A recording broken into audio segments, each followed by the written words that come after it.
the start of week 2. We have the Tampa Bay Buccaneers led by Baker Mayfield, who I have said so many times in the past, and I'm going to say it here now. I think Mo Baker is really a really good quarterback. I think underrated at that. It's just that if you put Baker Mayfield in the right system, with the right coach, with the right players, with the right coaching staff, the guy can be what he could be. You know, he could be that dude. Now, as good as I'm making him out to be, what do the Bears have to do? Well, number one, it's going to be real hard without no Kyle Gordon for the next 6 to 8 weeks because, well, man broke his hand. So, but hey, Stevenson has proven to me that he can cover people, unlike Eddie Jackson. And I don't know what happened to Eddie. But hey, you know, Jaquan Brisker said that you know, Sunday's game was a wake-up call. I don't know how getting pants by your rival is a wake-up call for you. How can the Bears win? Number one, the 3 keys to victory of beating the Tampa Bay Buccaneers. Number one,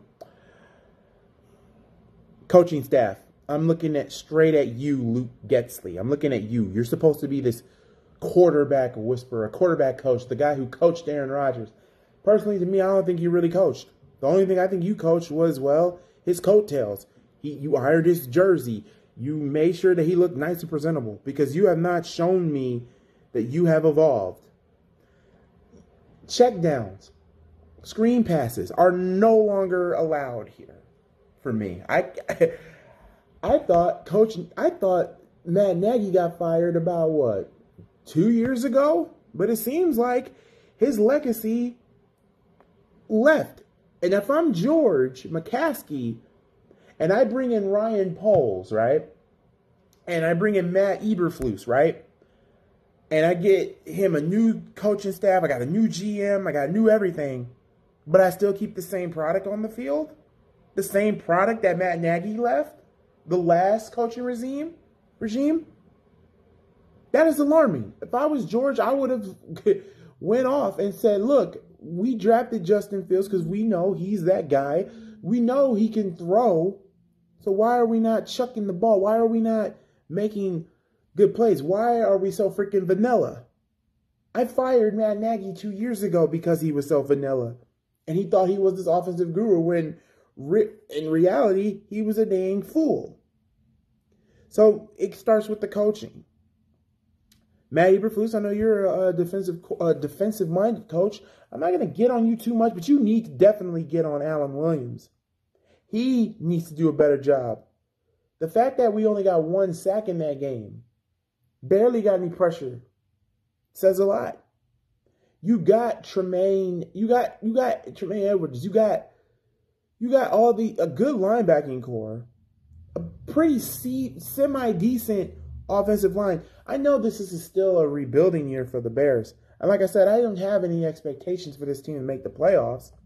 And I know it's week 1. They have to prove that they are not a joke. And so far, they're not doing that. So it needs to start with coaching. Number 2. And this is for our corners. Back to the defense now. You have to cover Mike Evans. You have to cover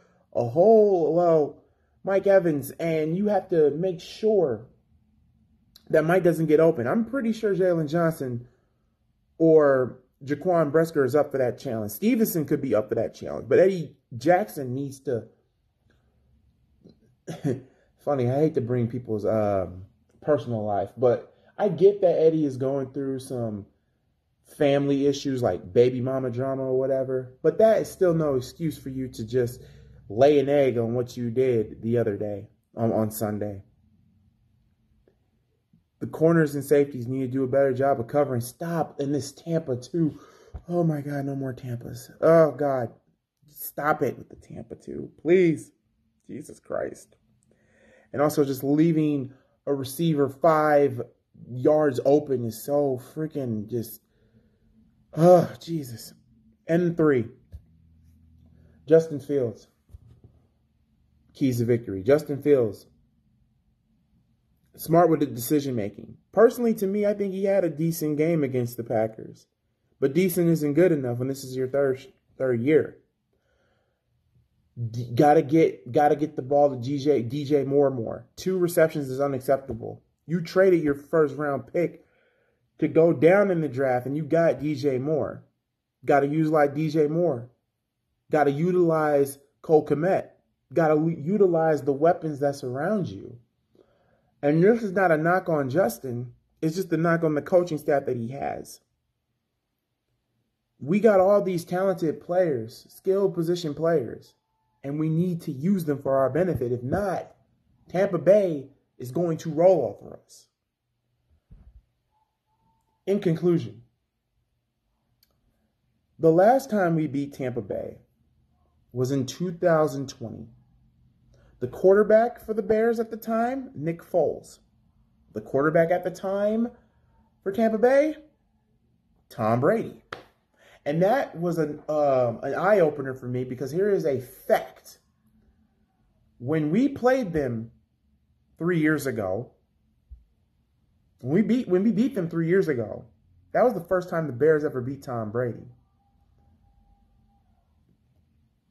And I think, you know, I'm not keen on with the record between the Bears and Tampa Bay, but I do know that's the last time we beat them was 3 years ago.